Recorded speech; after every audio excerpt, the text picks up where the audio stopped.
Hi, everybody. Let's spend a few minutes talking about discussion boards in general. We're going to be reviewing the rubric and what these are really meant to do. A discussion board, I know, is not everybody's favorite thing. Frankly, they're not your professor's favorite thing either, but they do allow us to have a continued conversation. They replace the sort of raising our hand and having a classroom discussion activity that we would have if we were seeing each other face to face in a classroom. So they do serve a distinct purpose in that they allow us to foster a deeper, more meaningful conversation about the content at hand. In addition, they are a required part of this course, so whether we like them or not, we should dive into them and do the best that we can do to foster engaging conversation and help each other learn the different skills and concepts that we are exploring. So let's take a look at the rubric here. This rubric is kind of small on the video, I know, but we do have it available for download in our classroom space. And if you have trouble accessing it, let me know and I'll be happy to send it to you. So I'm going to click between the rubric and you'll see my face, and we'll talk about what we're supposed to be doing for this assignment. All right, so what is the overview? The overview of the assignment is essentially telling you what you're going to do. We are having a conversation and we're going to use the discussion forums to it. So what are our directions here? There's two specific aspects of any discussion board activity that we do. You need to have 3 total posts. Your first post will be an initial post.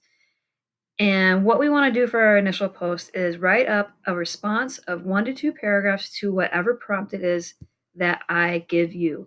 For example, if we're talking about the short story Communist, maybe I'll have a prompt there asking you leading questions about your experience with reading that specific story.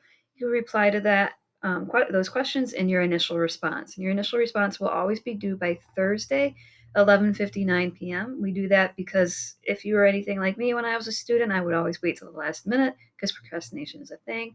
If we all wait until Sunday to post our initial response, we don't really have much of a conversation.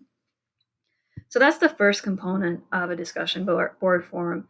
The second one is you need to have at least 2 response posts. And what we do for our response post is we reply to at least 2 classmates outside of your own initial post thread. What that means essentially is, if I can get back out of this, there we go. What that means is essentially you are going to have your initial post where you answer my question, and then you're going to go into 2 of your peers' posts and reply to each of them. You need to reply to at least 2 peers minimum to get credit for this activity. And we need to do those by Sunday, 11:59 p.m. At the latest, but I do encourage you to reply throughout the week so that we have a deeper, more rich conversation.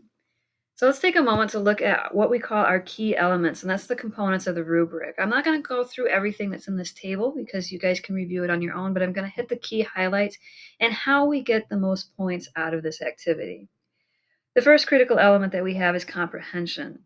And what we want to do to earn all the points in comprehension is write a post that develops the idea and it's very well organized and you have a clear point of view, and you're using rich and significant detail and you're essentially answering the question. Okay, so that's what we want to do for comprehension. Essentially, comprehension is, are you answering the post? The second key element that we have is timeliness. This is essentially, did you post on time? And we do lose a certain amount of points for every day that we are late. The next critical element that we're looking at is engagement. We are required to reply to at least 2 peers, but when we do that, are we just saying, yeah, that's cool? Or are we offering a rich, more developed conversation? Are we asking them questions? Asking questions is a great way to develop ideas further. So if one of your peers says something super great about our short story Communist, are you left with any questions? Ask questions to engage in the conversation, okay? And then we'll go ahead and go on to the next part of our rubric. Our last and final critical element for this assignment is writing mechanics. And what that essentially means is, are you writing clear? Are you using grammar? Is there an avoidance of slang or text lingo? No emoticons? Are you essentially writing like a professional writer? So those are the main critical elements that we are looking for. To just go over them and review real quick one more time. The critical elements we need to hit are comprehension, timeliness, engagement, and our writing style. Okay, are we being professional? In other words, essentially what we're doing is we're having a conversation, but we're doing it through typing. So make sure you answer the question that is presented. Sometimes there's going to be multiple questions. We want to have 1 to 2 paragraphs per initial post, and we also want to strive for that for our responses as well.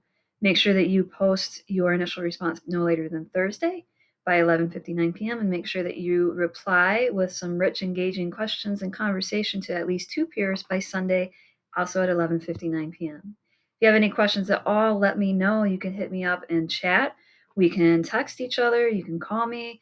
We can do a Zoom meeting if you want. And of course, you can always post in our general discussion questions forum as well.